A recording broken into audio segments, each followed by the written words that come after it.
Merci bien à la Fondation Auschwitz et au Musée Juif de permettre à ce que je prenne la parole au nom de l'atelier Marcel Astir. Vous voyez ici une petite exposition d'1 heure et j'aimerais bien, pour commencer, vous présenter le personnel. Parce que je crois que si on voit les gens, peut-être ça rentre encore mieux. Alors, nous avons ici Johan Fitz. Micro. Je vous donne un micro.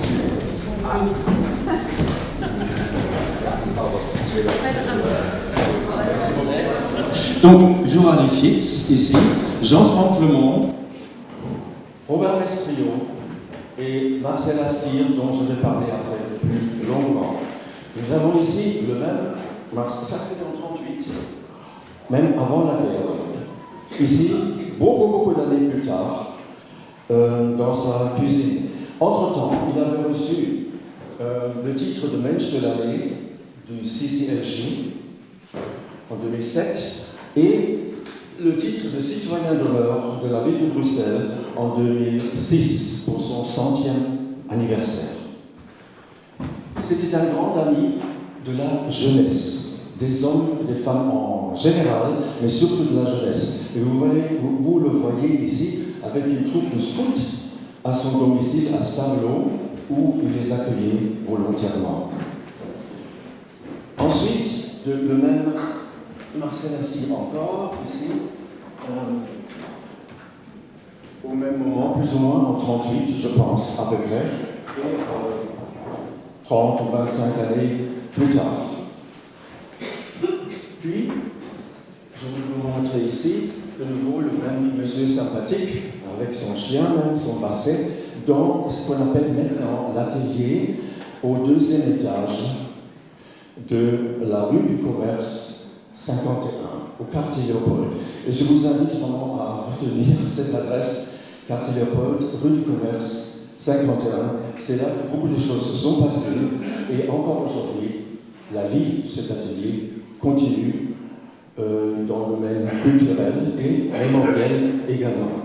Et finalement, je vais vous montrer ici une peinture, un portrait typique de Marcel Astir.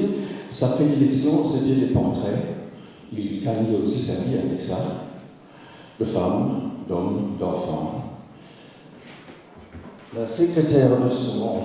Non, pardon, la femme de son secrétaire, qui venait de accoucher, exemple, l'Italie dans les années 30, avant la guerre, encore une fois, et puis finalement, ici même, je sais juste souvenir un arbre dans la forêt de Soigne, dans les années 70, où il a commencé à peindre avec du sépia, comme vous voyez ici, des paysages de Grèce aussi. Voilà, ceci pour l'illustration. Et maintenant, je rends le micro.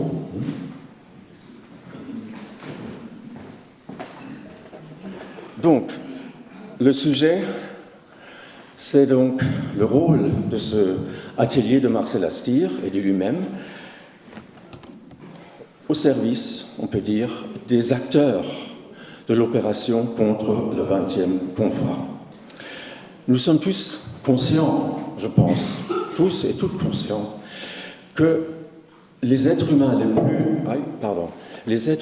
plus vaillants, les plus téméraires, les plus infatigables ont besoin de moments de repli, de reprendre la force, de manger, tout simplement, de se laver, de laver leurs vêtements, de dormir et de discuter entre eux de la façon pour mieux avancer dans leur dessein.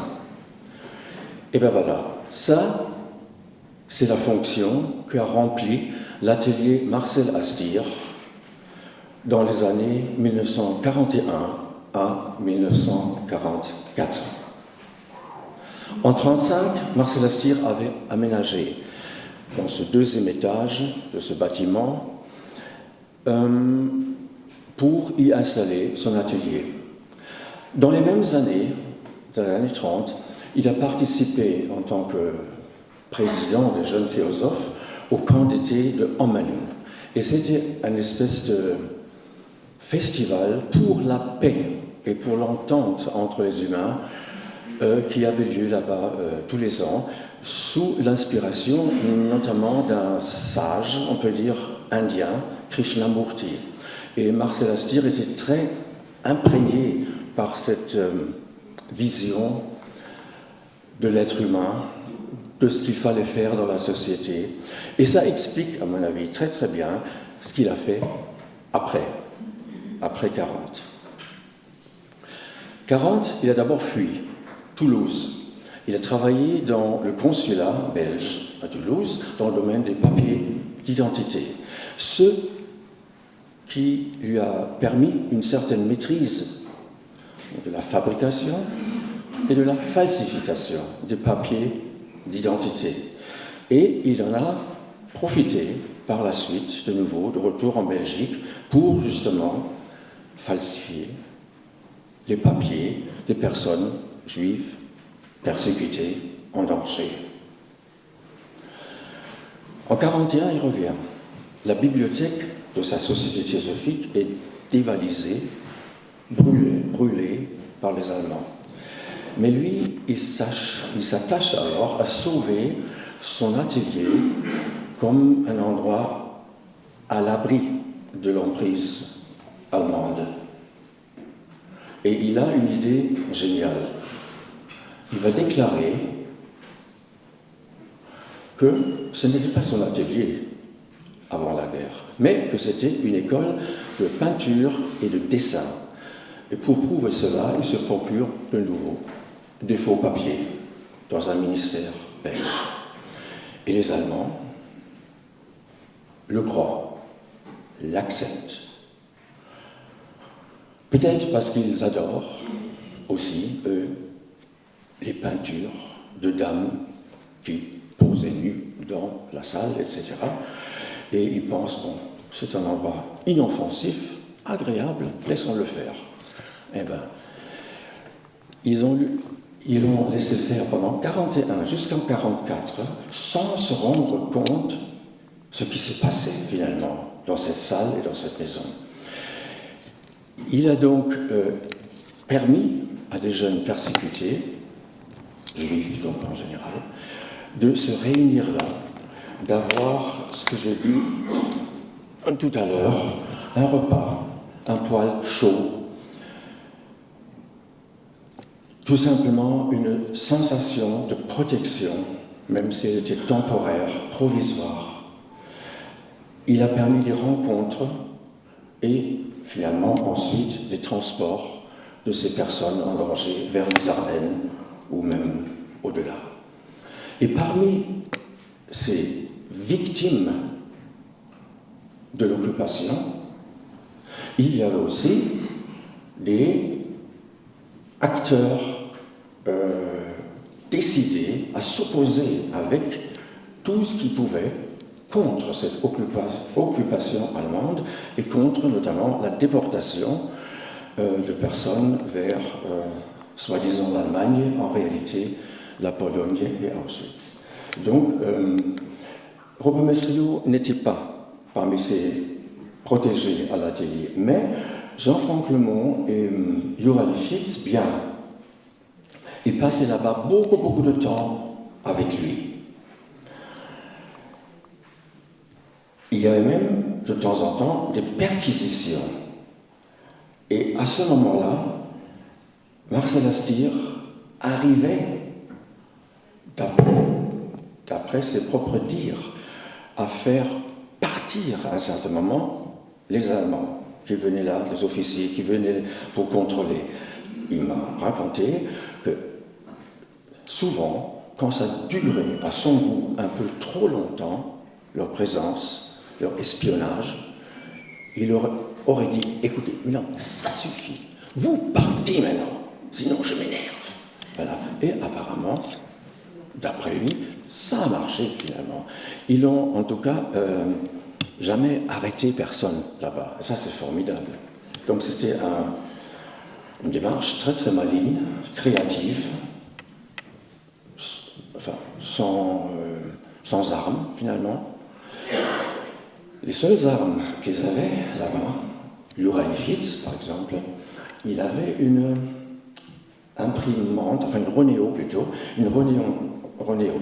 Et il arrivait lui à capter les nouvelles de Radio Moscou et de la BBC grâce à ses connaissances du russe et de l'anglais. À partir de ces informations, il composait des textes, il les multipliait sur la Ronéo et il les distribuait dans les lieux publics, un peu cachés, de la ville de Bruxelles pour alerter tout le monde, mais notamment, évidemment, les citoyens juifs, des dangers qui les guettaient. Jean-Franck Lemont, lui, avait une autre arme, elle était encore plus subtile. Il était l'organisateur d'une troupe de théâtre, les comédiens routiers, qui montent surtout des pièces de Molière. Alors, bon, Molière, a priori, c'était pas tellement suspect, mais je pense que si on lit bien certaines pièces, on aperçoit quand même, si on veut, une pointe de attaque contre des autorités usurpées. Et donc, dans l'atelier Marcel Astier, ce Jean-Franck Lemont faisait des répétitions avec sa troupe. Important. Donc, le théâtre comme arme, l'information comme arme. Et Jean-Franck Lemont était aussi un bon pianiste et un bon, animateur social. Donc il faut croire que dans ces situations quand même extrêmement pénibles et face à la peur de certaines personnes qui arrivaient, il arrivait aussi à détendre l'atmosphère par la musique, par la convivialité, ce qui aussi est dans de telles situations quand même très très précieux.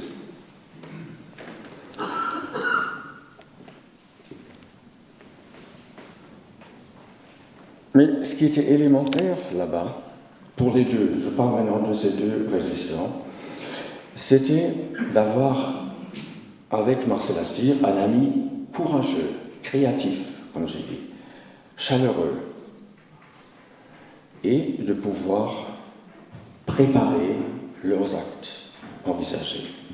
Maintenant, il y a une chose, c'est que nous pensions, comme apparemment ils parlent de tout, les deux, avec Marcel Astier, ils lui auraient aussi raconté leur dessein de vouloir arrêter un train de déportation. Nous pensions que c'était normal, naturel, entre amis. Une fois, on a demandé à Marcel Astier, Marcel, qu'est-ce que tu sais exactement de cette action du 19 avril 1943 ? Qu'est-ce qu'ils t'ont raconté ? Ce qu'ils voulaient faire ? Et il a dit, je dois vous dire, ils m'ont rien dit. Ils m'ont rien dit. Ça, moi, ça m'a beaucoup étonné, mais ça vient de sa bouche. Et au fait, ça montre deux choses. Ça montre, je crois, la confiance aveugle, absolue, qu'il avait, lui, dans ses amis. Il pouvait faire dans sa maison tout ce qu'il voulait. Il ne demandait même pas des comptes d'un jour à l'autre. Et deuxièmement, je trouve que ça montre, je dirais, le professionnalisme des héros du 19 avril, à savoir, dans la résistance, évidemment, c'était toujours précaire, toujours dangereux de mettre trop de monde dans le secret, même les meilleurs amis, parce que si un meilleur ami est torturé, et lâche quelques mots, eh ben, ça empire les situations pour les autres. Donc voilà. Pour l'instant, pour l'essentiel, c'est ça l'ajout, la valeur ajoutée plutôt, de l'atelier Marcel Astier pour l'opération du 19 avril. Maintenant, laissez-moi quand même dire, pour être un peu complet, ce qui s'est passé après. À partir de 1945, Marcel Astier a recommencé son travail de peintre, aussi de restaurateur de tableaux et de professeur de dessin et de peinture, Il avait bien pris goût à la chose. En plus, il a recommencé à une grande échelle les concerts et autres événements en ce lieu. Il avait déjà fait ça avant la guerre, mais là, évidemment, maintenant, dans cette situation de paix, c'était plus facile encore. Donc il y a eu des gens comme Lola Bobesco, Narciso Yepes, guitariste, Jacques Brel, Barbara, Marcel Marceau, Maurice Béjart, qui ont foulé le parquet de l'atelier. Et puis il y avait des conférenciers, Lanza del Rasto, un autre représentant énorme du pacifisme, de l'humanisme et de l'écologie, qui avait été disciple immédiat de Mahatma Gandhi dans les années 30. Il a fait le voyage de l'Inde, il a vécu avec Mahatma Gandhi. Puis, vous connaissez sans doute le père Pire, l'abbé Pierre, Henri Brugmans, un précurseur de l'idée fédérale européenne. Je pense qu'on peut dire, après la guerre, Marcel Astier restait fidèle à lui-même, à la ligne humaniste, responsable qu'il avait toujours eue. Pour terminer, en 2002, il y avait un danger de démolition de ce trésor historique. Et puis, un mouvement citoyen pour s'opposer à ce projet. Mouvement citoyen qui a réussi, très rapidement même. En 2006, nous avons obtenu le classement patrimonial de la maison pour des raisons historiques. En 2010, la maison a été achetée par la ville de Bruxelles et celle-ci a donné une amphithéose de 99 ans à notre fondation Atelier Marcel Astier qui avait été créée entre-temps. Et maintenant, il y a toutes les semaines une activité intense, au moins un concert, souvent deux, le week-end. Donc ça, c'est très positif. Il y a plein d'artistes qui veulent jouer, le public est présent aussi, et vous êtes bienvenus, évidemment, de vous joindre à ce public. Il y a le besoin d'une rénovation substantielle de certaines parties. Le bâtiment date de 1860, donc c'est normal. Et nous avons donc aussi besoin de finances pour cela. Alors là aussi, appel à vous. Si vous avez des pistes intéressantes pour arriver au pot financier substantiel, ce serait gentil de nous dire et nous allons alors suivre vos suggestions. Sur cette table derrière moi, j'ai déposé pour après la prochaine conférence des livres Les rebelles silencieux, Une vie de Marcel Astier, et aussi des prospectus sur l'atelier en français et en néerlandais. Parce que je pense que plus nous sommes à fréquenter ce milieu, à amener nos oncles et tantes, mais surtout nos fils et filles et nos petits-enfants à ce lien, plus on amplifie, bien sûr, le devoir ou le droit même à la mémoire de choses inouïes qui se sont passées à Bruxelles et notamment en ce lieu. Donc je pense que la mémoire n'est pas une affaire d'un jour, évidemment. Bon, excusez-moi d'être un peu... Je ne veux pas être polémique, hein. Évidemment, c'est pas seulement de temps en temps, c'est toutes les semaines que vous pouvez vivre là-bas, cette sensation, justement, comme disait M. Stuyven, de peur que devaient avoir les gens dans cette salle aussi, pas seulement dans le train, mais dans cette salle aussi, sans domicile, sans rien à manger, sans argent, juste un endroit provisoire. Donc je pense que c'était un endroit empreint de peur et d'espoir. Voilà. Maintenant, si Daniel permet, toujours, j'aimerais bien évoquer un autre volet qui n'a rien à voir avec la télé Marcel Astier, mais qui me semble très important parce qu'il est rarement en fait évoqué, c'est-à-dire la vie ultérieure des trois héros. Alors, commençons avec Uriah Lifshitz, qui a eu malheureusement la vie la plus courte. Ce qui est intéressant, à moins que Mme Schramm dise le contraire, je crois savoir que les trois n'ont pas été mis en relation dans la tête et les archives des Allemands avec l'attaque ou l'opération contre le 20e convoi. C'est-à-dire, ils n'ont pas été arrêtés à cause de leur participation à cet acte, ce qui est aussi une preuve de leur professionnalisme. Par contre, Uriah Lifshitz a été arrêté une première fois et mis dans les geôles de l'avenue Louise, dont tu as parlé aussi. Et alors, cette première fois, à ce premier arrêt, il a réussi à mettre une chaîne autour du cou d'un gardien, le maîtriser, l'assommer, pour ainsi dire, de se libérer comment on appelle ça, les menottes, de enfiler la veste du type et de partir avec un salut sans doute. Donc ça, c'est quand même incroyable aussi. Bon, mais ça n'a pas duré très très longtemps. Ensuite, il a été repris par les Allemands avec son frère Alexandre dans une voiture qui apparemment était en voie vers l'Angleterre. Et malheureusement, dans cette voiture, ils avaient un revolver.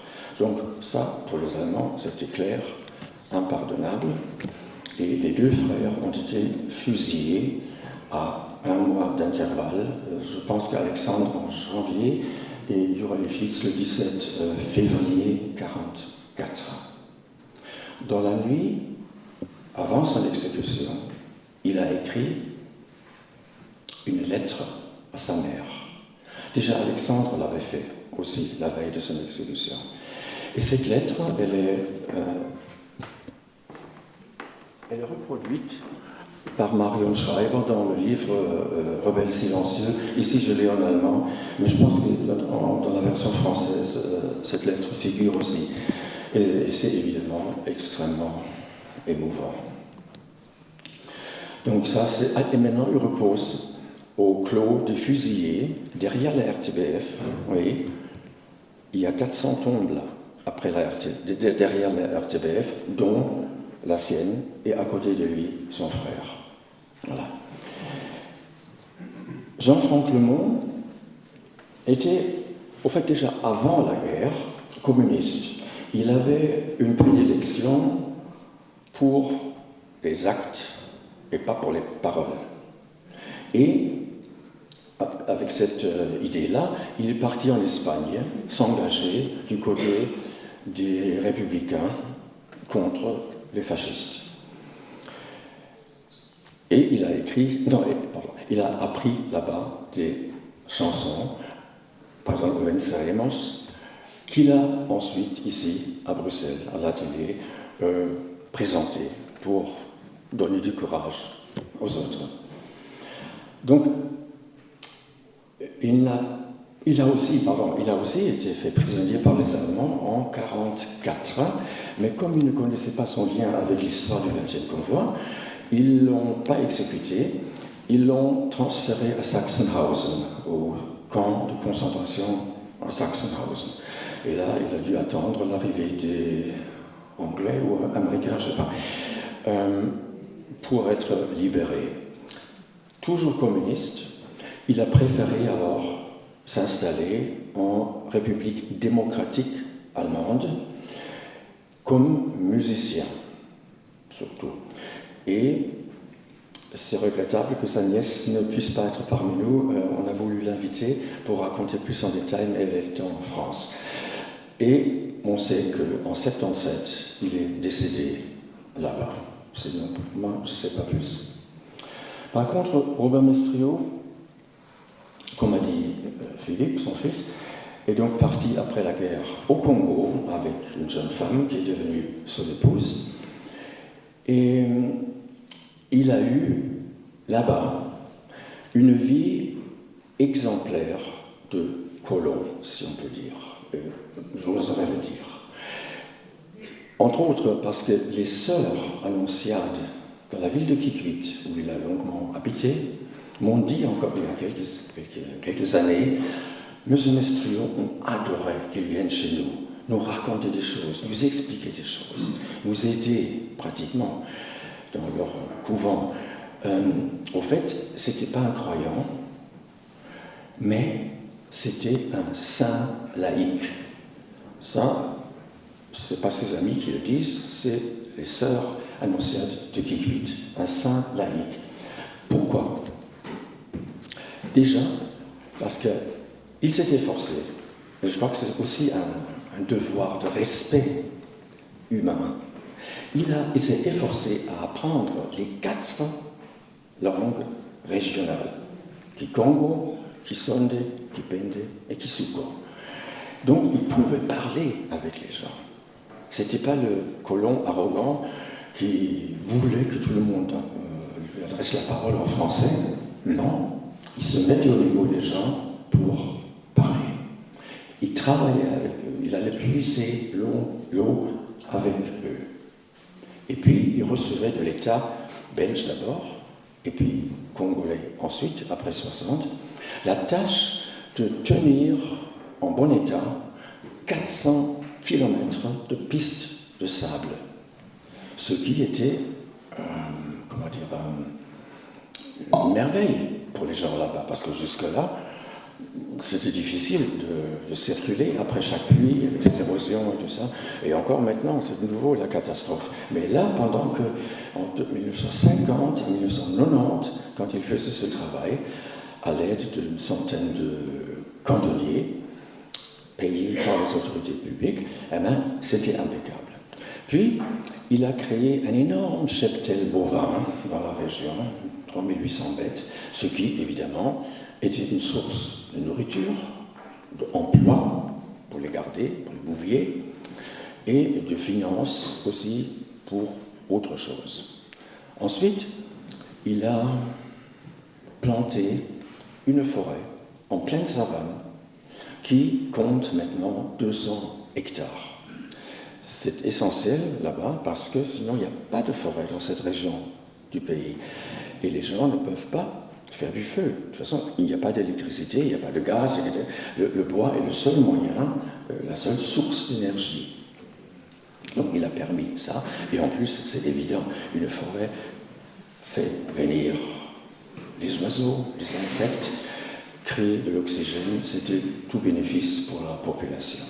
Et finalement, il a créé une école, primaire d'abord, mais ça a permis quand même aux enfants de son personnel de rester sur place, de ne pas devoir faire 15 km de chemin pour l'école tous les matins et tout l'après-midi. Voilà, alors, situation actuelle, il a malheureusement disparu en 2008, le 26 septembre 2008, et avant ça, il avait chargé quelques amis, dont moi, de continuer à gérer ces concessions au Congo, ce que nous faisons avec nos moyens limités, évidemment. Mais il y a toujours plein d'espoir, toujours plein de nouvelles pistes. On ne lâchera pas parce que ce héritage est évidemment trop précieux pour être ignoré. Nous sommes très motivés à continuer à cette aventure en pensant à lui et en parlant aussi très souvent aux gens de la région de lui, pour qu'ils restent, pour qu'ils ne doivent pas attendre leur 16e année de vie pour connaître l'histoire locale aussi, parce que lui, c'est un héros aussi de l'histoire locale là-bas. Voilà, excusez-moi, c'est un peu long, mais merci.